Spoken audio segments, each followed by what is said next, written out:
Welcome to Trekspeak, the video podcast available on iTunes and also at trekspeak.com. Do be sure to subscribe to the YouTube channel and also do check out the iTunes podcast, available now as video and audio. Now, of course, I have been talking to Star Trek fan film makers and I've been very impressed by the high standard of fan films these days. There's all types around, whether it be live action or animated, CGI as well.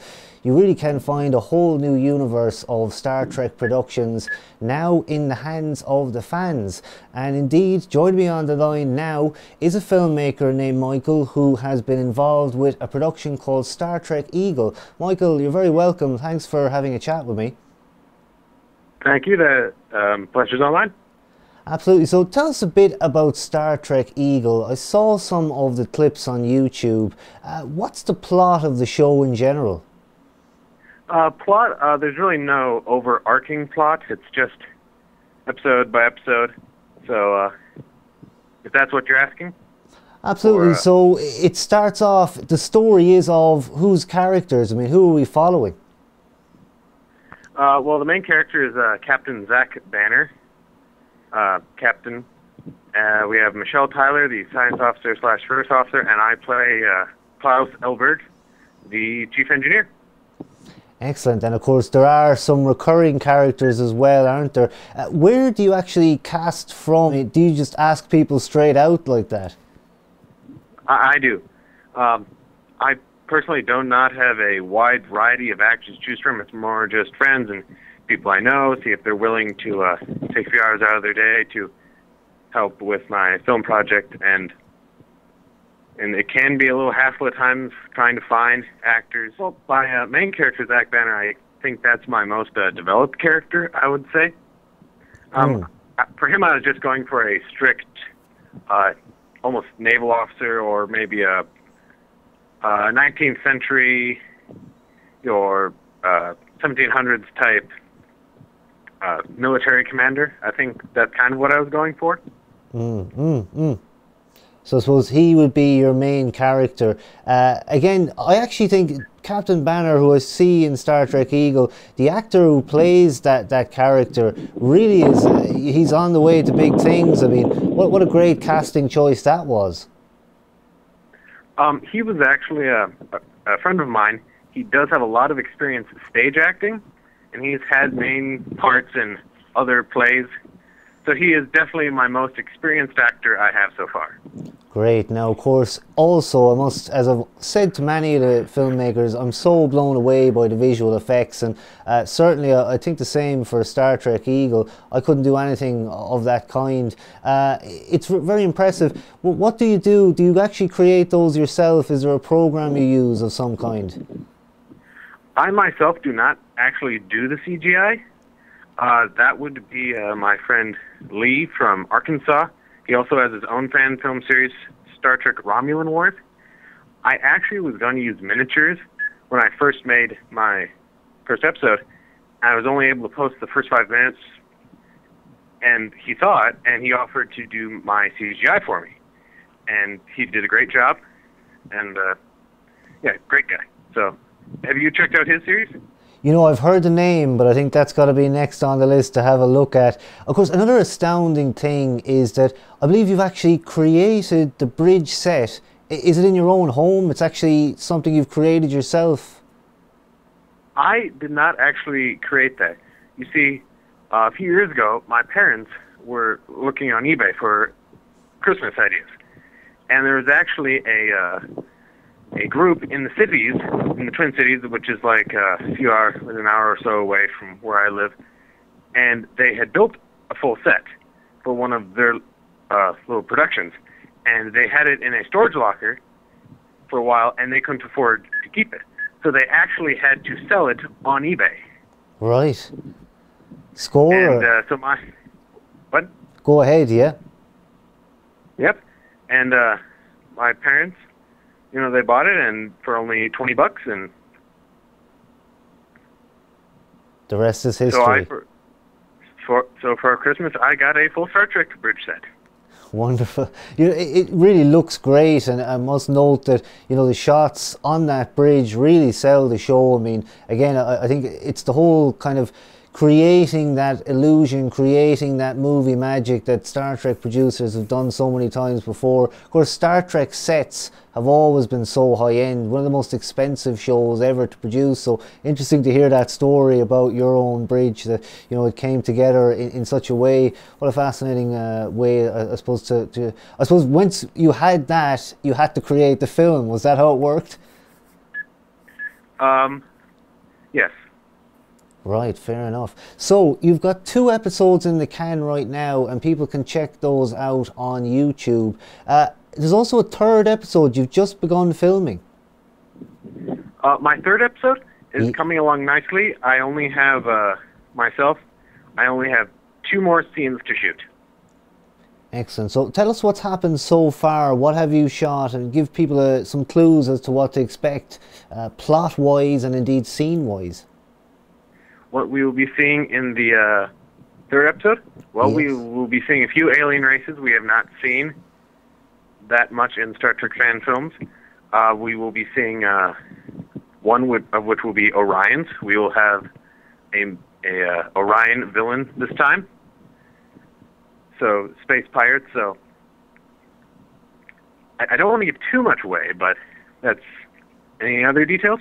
Of course, yes, the spoilers. You have to be careful again when you're talking about the plots, not to give the details away about it. I am hoping to have a guest star in my next episode. One of several, actually. Kenneth Thompson of Starship Saladin will be making a guest appearance as well. Excellent, excellent. So it's nice to have the guest cameo spots. Again, you talk about guest spots. Am I right in saying that in one of the episodes, the man himself, is that George Cain that I see on a view screen? I think it's episode 2, maybe. Yes, that is him. He played an admiral. So he played an admiral part. I just needed that part filled, and I talked to him over Facebook, and he agreed. Yeah, of course, George Cain. First time I ever actually talked about fan films was to George, and really it was kind of a make or break. Would it work or would it not? And certainly when I had a chat with him, I felt like, you know, there's such a long Star Trek conversation to be had. And indeed, yeah, again, George, part of this production. But just to talk to you a bit more about being a Star Trek fan, when exactly did you get into it yourself? About 10 years ago, my dad had always been a Star Trek fan, and he is the one who introduced me to it. So, and I've been a fan ever since. And what show would you have gotten in? I mean, personally, it would have been Next Generation that would have brought me along. Would it have been maybe DS9, Voyager?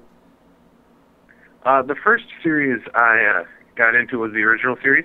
Oh, cool, yeah. And then of course I got into, started watching episodes of Next Generation, Deep Space Nine, Voyager, Enterprise, etc. Excellent. Now, of course, fan film wise, it's, as I said at the beginning, such a large universe now. There are so many people out there making different productions. Of course, you're involved heavily in that now with Star Trek Eagle. What other fan productions in particular would you put over as being quite good and maybe for people to check out in the future? I'm sorry, can you ask that again? What other fan films are you into, more or less? The first fan film I actually saw was Starship Exeter by Jim and Josh Johnson. My mom was actually a reporter for a newspaper. We actually lived only a couple in the same town as Josh Johnson, the actor who played Huzlik on Exeter. Yes. And my mom actually did an interview with him. So he's the only fan film actor I have actually met in person. There you go. Of course, they're becoming celebrities all of their own now, aren't they? I mean, James Cawley from Phase 2 and New Voyages, he's an honorary captain to me. I'm not sure what you think, you know. I do enjoy Phase 2. It is an amazing production as well.